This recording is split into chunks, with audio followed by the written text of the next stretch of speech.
BOC at ICI patuloy ang investigasyon sa mga nakumpiskang luxury vehicle sa isang kondo sa Taguig City. Umaabante sa balita si Abante reporter Ryan Reloban. Abante Radyo Live Report. Dexter, patuloy ang ugnayan ng Bureau of Custom or BOC at ng Independent Commission for Infrastructure ICI para sa investigasyon kaugnay sa nakumpiskang 8 mamahaling sasakyan sa isang condominium sa Bonifacio Global City o BGC sa Taguig City noong January 8, 2026. Ang mga nasabing sasakyan ay umano'y pamamay-ari ni dating Ako Bicol Party List Representative Saldico kung saan nasa kustodiya na ng ICI.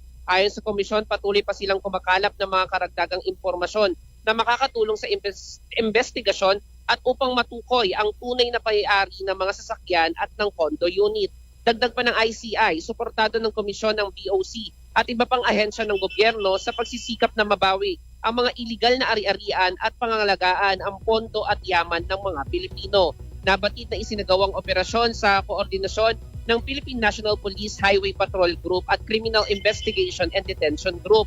Sa 17 na sasakyang nasa listahan, siyamang merong violation. Pero 8 lamang mga sasakyan ang nasabat matapos hindi maabutan ng isa. Ayon sa BOC, may probable cause sa paglabag sa Custom Modernization and Tariff Act ang mga nasabing sasakyan. Ako, si Ryan Reloban, Abante. Samantala, EDSA Busway may pansamantalang pagbabago sa ruta sa Kamuning Station. Abay, bakit? Oy, alamin natin. Sa umaabante sa balita, si Abante reporter Charmaine Abong. Abante Radyo Live Report. Magpapatupad ng pansamantalang pagbabago sa operasyon ng EDSA Busway, bunsod ng nakatakdang full road closures para sa pag-angat at mobilisasyon ng mga steel components sa EDSA. Sa January 10, 12 at 15 mula 1:00 hanggang 4:00 ng madaling araw, hindi muna hihinto ang mga EDSA Busway bus sa southbound platform ng Kamuning Busway Station. Ayon sa abiso, re-reroute ang mga bus sa nasabing oras at pinapayuhan ang mga pasahero na sumakay o bumaba sa mga karatig istasyon tulad ng Quezon Avenue at NEPA Q-Mart. Humingi naman ng pag-unawa ang pamunuan habang isinasagawa ang mga gawaing pang-infrastruktura na layong gawing mas epesyente at commuter-friendly ang EDSA. Ako si Charmaine Abong, Abante. Maraming salamat, Charmaine Abong, sa iyong report.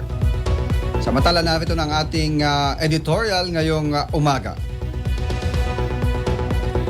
Ang kontrobersiya sa unprogrammed appropriation sa ilalim po ng Republic Act number 12314 ay nagpapakita ng panganib sa good governance. Bakit?